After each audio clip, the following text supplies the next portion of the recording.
Hey guys, so I wanted to make a quick video today of cycling navigation. So you guys probably wonder how people do long distance cycling and how they get around and stuff.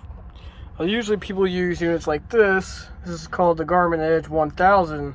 They actually have a newer version of this called the Edge 1030 Plus, which is supposed to be faster, has a slightly bigger screen. The buttons, instead of being here, are under here, and the power buttons don't wear out like they do on this one. This one literally wore out. I've had this thing for, I don't know, 5 years now, since it came out in, 6 years about, since it came out in 2014. I bought this in 2014 when it first came out. This thing's been super reliable, great navigation. So I'm right in the middle of an activity right now, so it's kind of showing me on a ride right now. But if you scroll through, you'll see that it brings up a map on there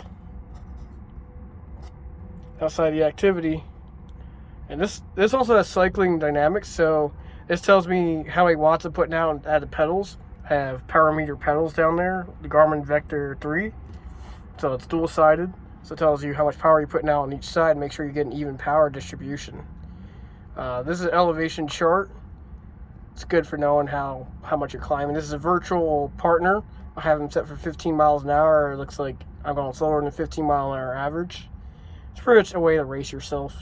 It's got a compass on there, and it's got this map here, which I find is really small and finicky to use. So the stop navigation, you would hit the stop sign. I'm not going to hit that.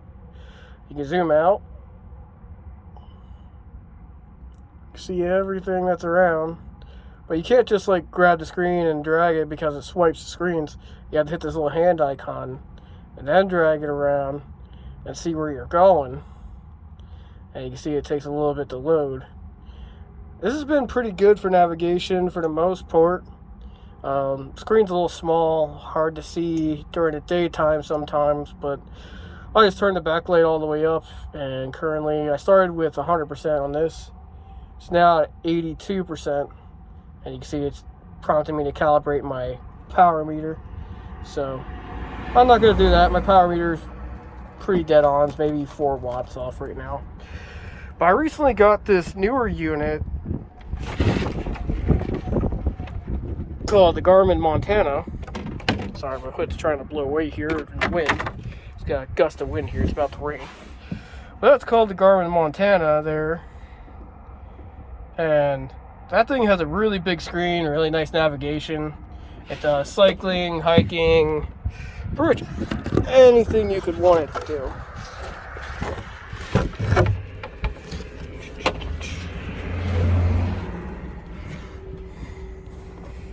Now, let's take a look at this thing. So I currently just have all these kind of velcroed in here because there's no real way to secure a GPS inside of a velomobile without drilling holes to put a bar in. You can try to put it on your handlebar here, but I find that I can't just tuck it up away like that, like you're supposed to be able to, if that's the case. But you can see here that a couple motorcycles going by. But you can see here the screen, have it tracking the same activity. It's not reading the same measurements either. But this thing has a lot bigger screen, a lot more intuitive. You can select spots on the fly. Let me see if I can just get this. So it hides everything, and then I can literally just grab and drag the map, place a point if I want to, and then I can actually navigate there if I wanted to. But overall, this thing isn't going to give me power readings or cycling dynamics that the Edge would give me, which in my opinion it's great for cycling touring, because navigation is really what you need on a tour where you don't know where you are or what's around you. Luckily today I'm riding in an area that I know, and I ride this route quite often, so, but I have it set up for popularity routing for cycling for both devices. Both devices are set for the same cycle touring, popular routing, same avoidances. I did notice that the Garmin Edge today. It tried to take me down a gravel road when I have it set to avoid gravel roads. Okay, this one actually took me around the gravel, took me past the gravel road like it was supposed to. So that gave me a good heads up there. They both keep trying to tell me to make U-turns constantly, which gets annoying. Wind just picked up a lot. Luckily I'm inside of Villa. It doesn't really matter too much for wind. Just gets blown around when you go above 35 miles an hour. So this is called the Garmin Montana 700i. The reason why it has an eye on it is because it has the inReach feature, SOS button. You can see it right there. You can send satellite messages and stuff if you're in an area that you don't get cell reception for multiple days. But honestly, I don't have anyone I really need to get a hold of. But the 700 would have been my choice for this, but right now I'm just testing this out. I'm going to compare it to the Garmin Edge 1030 Plus. So I have up to 60 days to return this, and then I'm going to try out the Garmin Edge 1030 Plus and kind of compare it to the Edge. The Edge 1000 has been great and reliable, but I'm looking for something that navigates a little bit better. And from what I understand, the Garmin Edge 1030 Plus is supposed to navigate better, have a better processor, and have a better screen. I would hope that they have a faster processor over the past 4 years, but this GPS, the Montana, is really meant to be an all-around GPS. This thing can do aviation, marine, it can do hiking, geocaching, hunting, cycling, pretty much everything. But it's really not specific to anything.